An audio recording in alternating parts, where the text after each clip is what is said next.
ঈদের নামাজ পড়িয়া একটা যুবক কবরের কিনারায় হাউমাউ করে কান্না করে।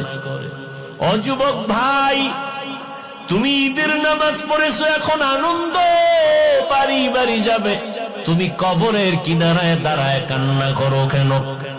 যুবক কান্না করে বলে, ভাইজান, গত ঈদে আমার বাবা আমার পার্শ্বে যায় নামাজে দাঁড়ায় নামাজ আদায় করেছিলেন। ঈদগাহে যখন বের হলাম, আমার আম্মা আমার মাথায় হাত দিয়া দোয়া করেছেন। আজ আমি যখন ঈদের নামাজে রওয়ানা, আমার বিছানায় তাকায় দেখি আব্বা নাই, আমার আব্বা নাই, আমার আম্মাও নাই। কে আমার মাথায় হাত বুলাইয়া দিবে? আমার যায় নামাজের পার্শ্বে আমার কে নামাজে দাঁড়াবে? আজ আমি বড় ইতিম।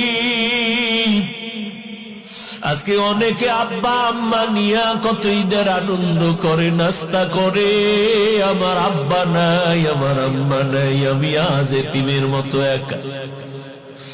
আমার মাথায় হাত বুলাইয়া একটু দোয়া করবে, সে আম্মা দুনিয়ায় নাই। আমার বাবা আমার মাথায় ছায়া দিয়া রাখবে, সে বাবাও নাই, আমি বড় এতিম। আমার পাশের মানুষ যখন আব্বু বলে ডাক দেয়, আমার কলিজাটা ফেটে যায়। আমার কপাল বুঝি খারাপ, আমি একবারও আব্বু বলে ডাক দিতে পারি না। আমার পার্শ্বে যখন সন্তান আম্মু বলে ডাক দেয়, আমার কলিজা ভেঙে যায়। আমি কাকে আব্বু বলে ডাকবো?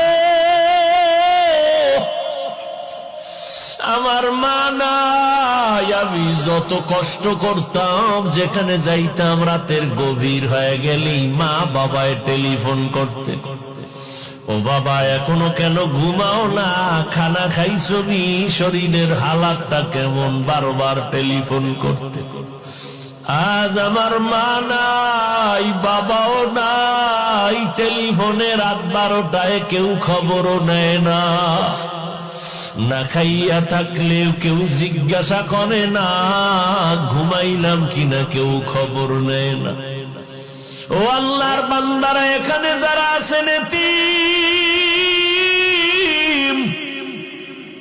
মা নাই, বাবা নাই, বড় আশা হয় এই রমজান বড় দামি একটা মাস। কবরের আযাব বন্ধ, জাহান্নামের দরজাগুলো বন্ধ।